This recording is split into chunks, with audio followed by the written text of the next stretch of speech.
Hello, good morning. Today we will discuss about second chapter is the plasma membrane, and in plasma membrane subtopic is the membrane transport. So see, membrane transport. The main function of the plasma membrane is to regulate the flow of material into and out to the cell called transport. So what?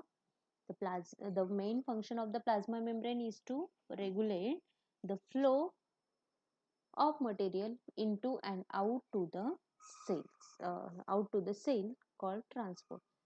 Here transport there are the different type. First is the passive transport and the active transport. In passive transport, the simple diffusion, facilitated diffusion, and primary active transport and the secondary active transport. First of all, we discuss about what transport. So regulate flow of material into and out of the cell called transport. So this transport of material is regulated by size of pores present in the plasma membrane. And the plasma membrane is there are the semi-permeable, which allows the passage of solvent but not of all solute. Is the semi-permeable. It's only selective, only for solute, not a solvent. What is meant by solute? For example, sugar and water. Water is a solvent and sugar is a solute. That is the um, here which shows allows the passage of solvent but not of all solute. Passage of solvent but not all solute. So the plasma membrane which permit one substance to pass through the more easily than another is called selectively permeable, and it allows the passage of both solvent and solute. In the selectively permeable, the plasma membrane which permit one substance to pass through the more easily than another is called selectively permeable, and it allows the passage of both solvent and solute. So these plasma membranes are selective permeable rather than the semi permeable. So transport of metabolites through plasma membrane takes place in four ways. So see, plasma passive transport and active transport. So first is passive transport.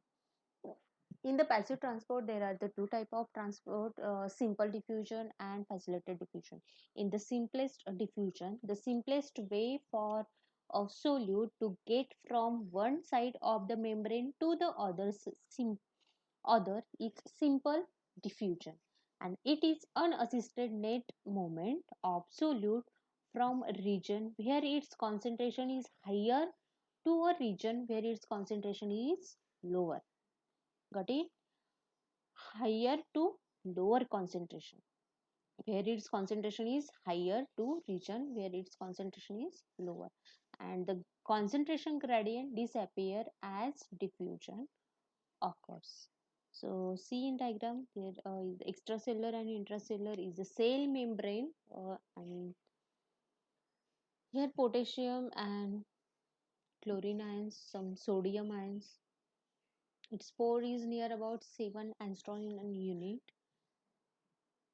It is the unassisted net movement of solute from a region where its concentration is higher to region where its concentration is lower, and concentration gradient disappear as diffusion occurs. And there is no stereospecificity.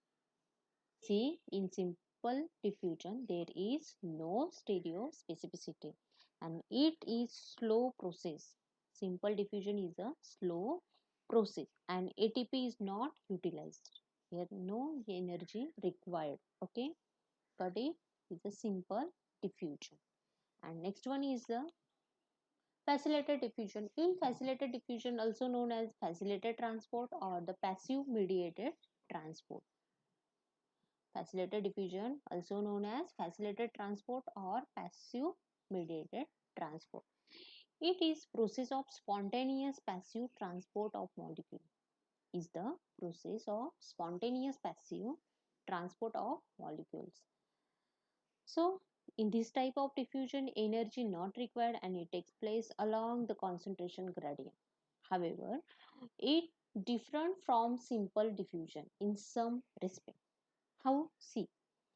In the simple transport diffusion, it in the simplest, it required carrier for transport of metabolite across the membrane, and in the simplest, no required any carrier transport of metabolite across the membrane. In the facilitated, it is the stereo specific process, and in simple diffusion there is no specific there is no stereospecificity. Here is no stereospecificity, and the simple is slow process. So in the facilitated transport, it is the stereo-specific process, and that is only one isomer is the transported. So in diagram, is required some transported. So here is carrier. Okay, the carrier transport this metabolite across the membrane, inside and outside the cell. So it's a facilitated transport. The role of carrier proteins. Here carrier protein it required some carrier transport.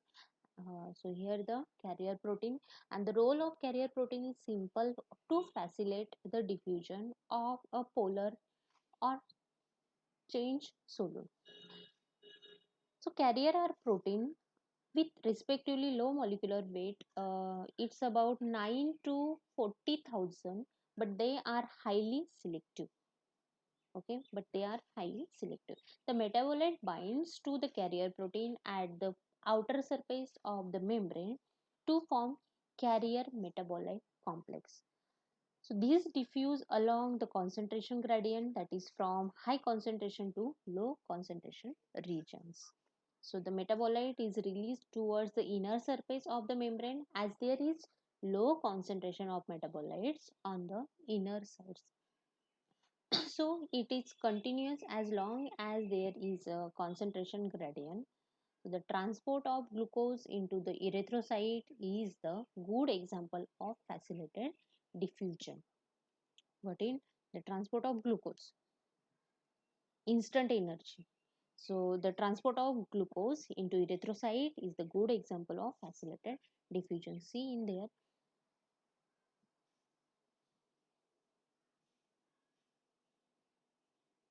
See here the translucent transport of glucose from the intestine lumen into the blood. Here the Na plus, that is the sodium and potassium ATPase. See here sodium and potassium ATPase in the basolateral surface membrane generate sodium and potassium concentration gradient. Here blue in color is the sodium, sky blue color is sodium, and pink is potassium. Here some ATPase is enzymes in basolateral surface membrane generate sodium and potassium concentration gradient. The outward movements of sodium ion through the non-gated potassium channels generate an inside negative membrane potential. Both the sodium concentration gradient and the membrane potential are used to drive on the uptake of glucose from the intestine lumen by the two sodium ion glucose symporter located in the apical surface membrane. So diagram in diagram red in dark in red color is the blood. In the blood high sodium and low potassium. Here in blood there is a high sodium and low potassium. In cytosol low potassium, low sodium and high potassium. And the intestinal lumen dietary glucose higher dietary sodium chloride. It's a three diagram translucent transport of glucose from intestine lumen into the blood. There is a low in the blood high sodium low potassium, in cytosol low sodium and high potassium, and the intestinal lumen dietary glucose high dietary sodium and chloride. So here sodium potassium ATPase and it's required some energy. So the uptake of glucose from the intestine lumen by uh, uptakes of the membrane potential are used to drive the uptake of glucose from the intestine lumen by the two sodium ions glucose important located in the apical surface membrane. So the glucose level the cell facilitated diffusion catalyzed by the glucose 2. A glucose is unipolar located in the basolateral membrane.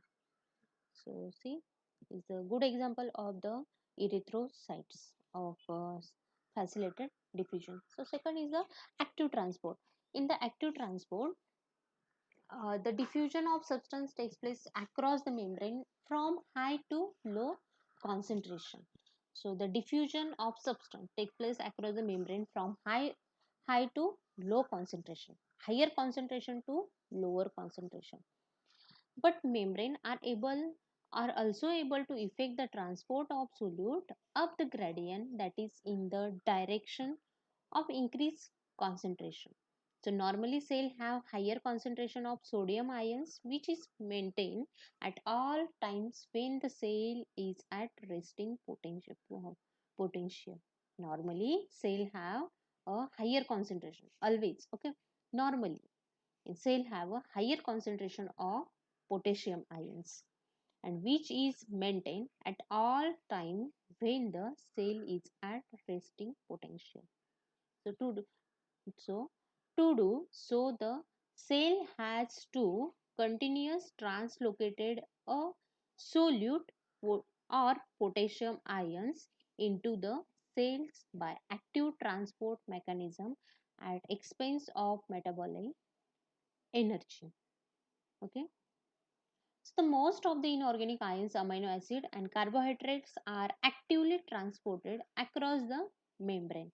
Cells always translocated essential nutrient outside to inside irrespective of the concentration of the external medium.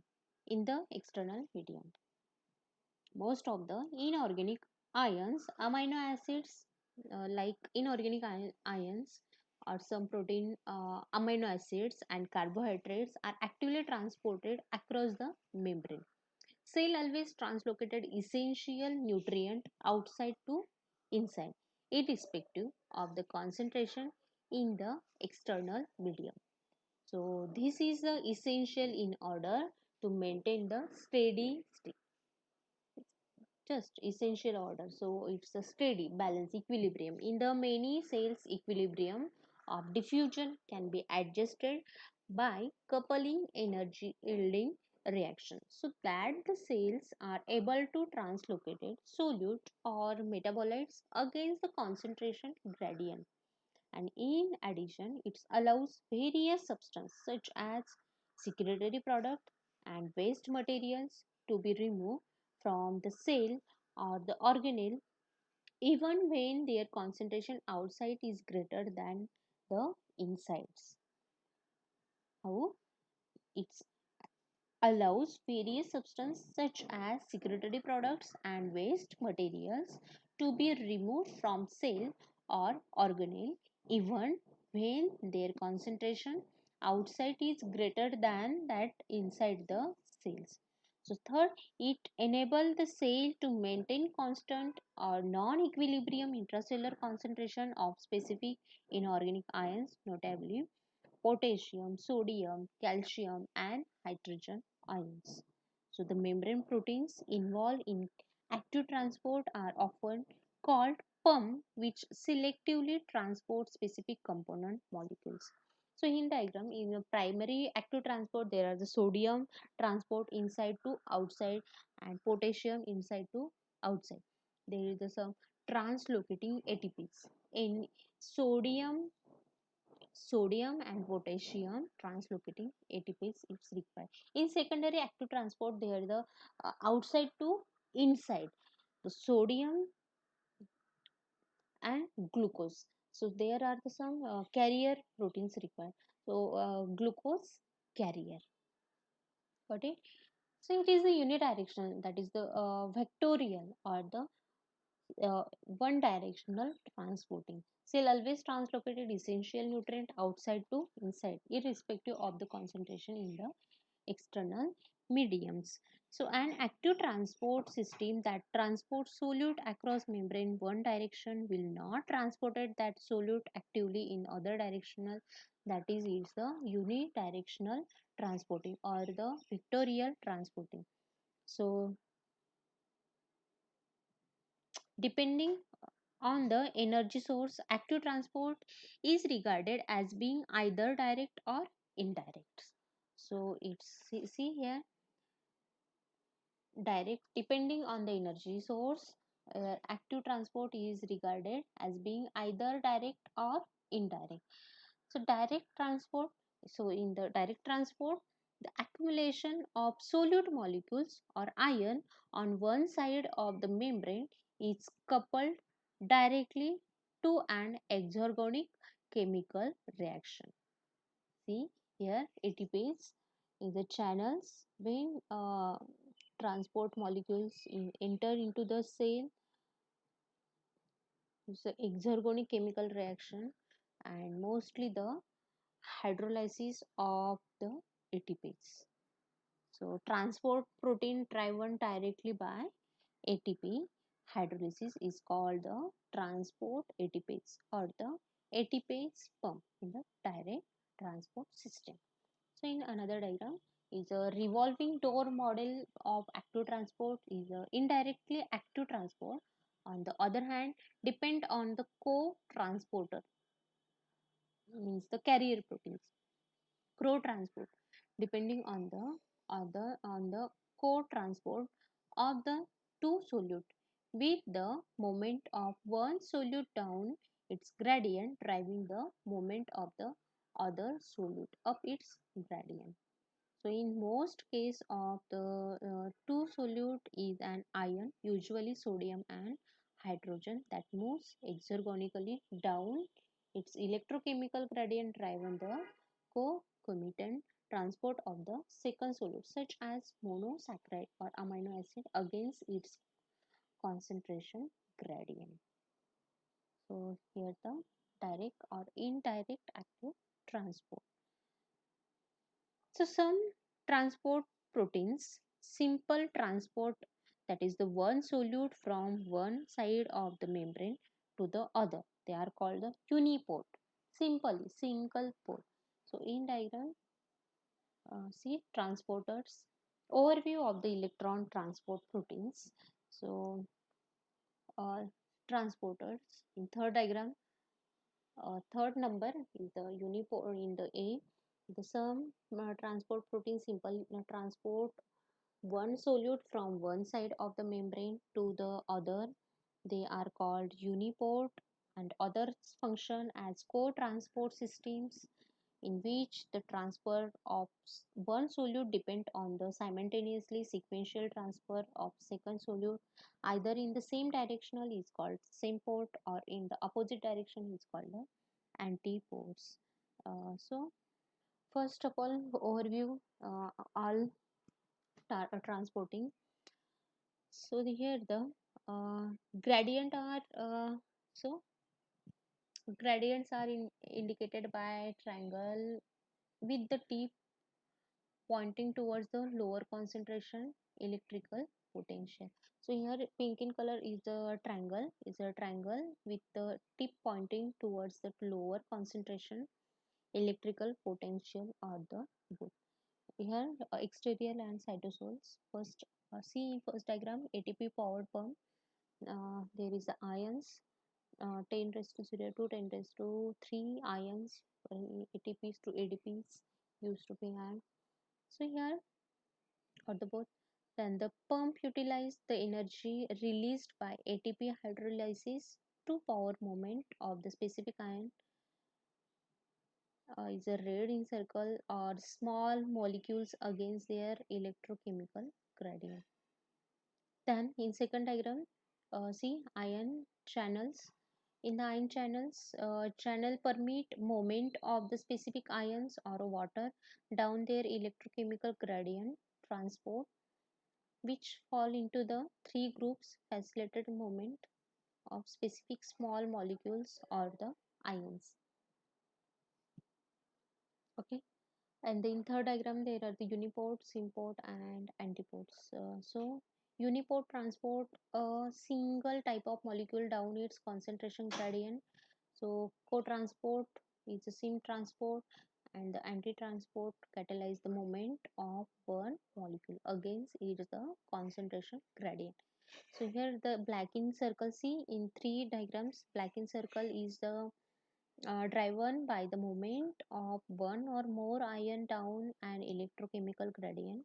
So in red arrow or red circles, red arrow, different in the mechanism of transport by these three major classes of proteins account for their varying rate of the solute movement. It's a complete transporting system. So once again, overview. Membrane transport. The main function of the plasma membrane is to regulate the flow of material into and out to the cell. Main function is the material into and out to the cell called the transport. And there are the two type of transport system, passive transport and active. In the passive, simple diffusion and facilitated diffusion. In active transport, primary active transport and secondary transport. In the passive transport, the simple diffusion, simple diffusion where its concentration is higher to region where its concentration is lower is the simple diffusion. And facilitated diffusion, also known as the facilitated transporter, passive mediated transporter, is the process of spontaneous passive transport molecules. And in active transport, here the across the membrane from high to low concentration.